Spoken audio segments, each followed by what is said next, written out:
ان اہل بیت کا کہ جو اپنے گھر حفاظت سے پہنچ نہ پائے۔ آج روز شہادت علی زین العابدین۔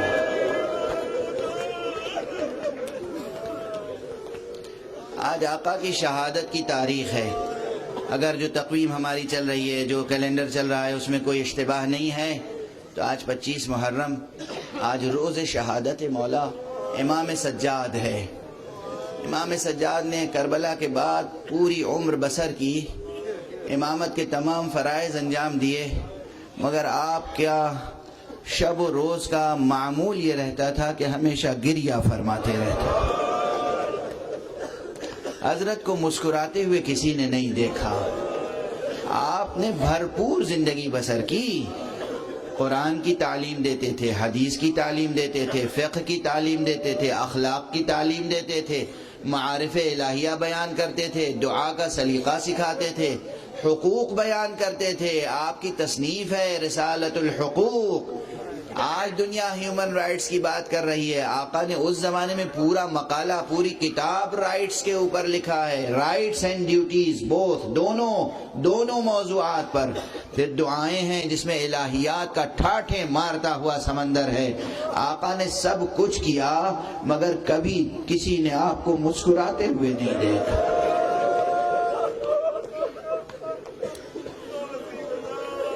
کیوں مسکراتے ہوئے نہیں دیکھا؟ کل میں نے جہاں گفتگو ختم کی تھی بس وہیں سے شروع کر رہا ہوں۔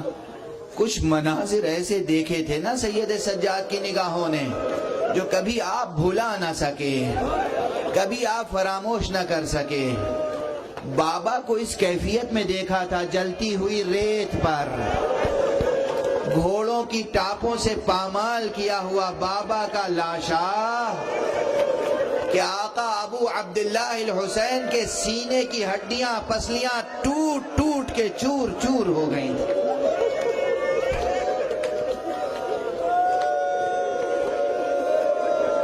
اجرکم علی اللہ، خدا آپ کو کسی غم میں نہ رلائے سوائے غم حسین کے، آپ کی آنکھیں کسی اور مصیبت میں اشکبار نہ ہوں، سرکار کو یہ غم کبھی بھلا نہ سکے، یہ منظر بھلا نہ سکے۔ اسی لیے آپ نے اپنی وصیتوں کے بعد کہا تھا اپنے بچوں سے کہ مجھے زمین پہ لٹا دو۔ جب بچوں نے کہا آقا جسم لاغر ہے، نحیف ہے، زہر کا اثر پورے جسم میں ہے، آقا بابا آپ کے لیے بستر آرام دہ ہے، کہا نہیں مجھے زمین پہ لٹا دو۔ جب زمین پر لٹانے لگے کہا یہ فرش ہٹا دو، مجھے خاک پہ لٹا دو۔ میں چاہتا ہوں بابا کی مصیبت میں اتنا سا شریک تو ہو جاؤں کہ آخری وقت میں میرا جنازہ خاک پر ہو، میرا رخسارہ خاک پر ہو۔ اجرکم علی اللہ۔ پھر بھی دست ادب جوڑ کے عرض کروں گا آقا آپ کہاں تک آقا حسین کی مصیبتوں میں شریک ہو سکتے ہیں؟ بہرحال آپ کے بیٹے موجود ہیں، امام وقت موجود ہیں، اصحاب موجود ہیں، انصار موجود ہیں، چاہنے والے موجود ہیں، روایت میں ہے، تاریخ میں ہے، مدینے میں اتنا عظیم الشان مجمع کسی کے جنازے میں نہیں ہوا تھا جتنا امام زین العابدین کے جنازے میں ہوا۔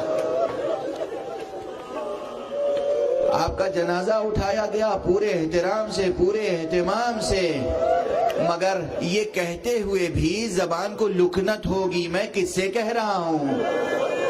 میں جب کہوں گا آقا آپ کا جنازہ اہتمام سے اٹھایا گیا، آقا کے دل کا زخم تازہ ہو جائے گا۔ ارے یہی تو غم ہے، میرے بابا کا جنازہ اہتمام سے نہیں اٹھایا۔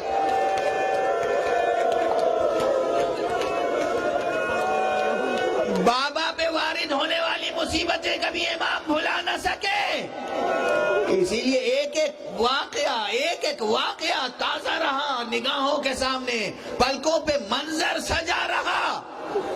اسی لیے اہل مدینہ یہ اہتمام کرتے تھے، جب امام سجاد گھر سے نکلتے تھے تو قصاب اپنی دکانوں پہ پردے ڈال دیتے تھے۔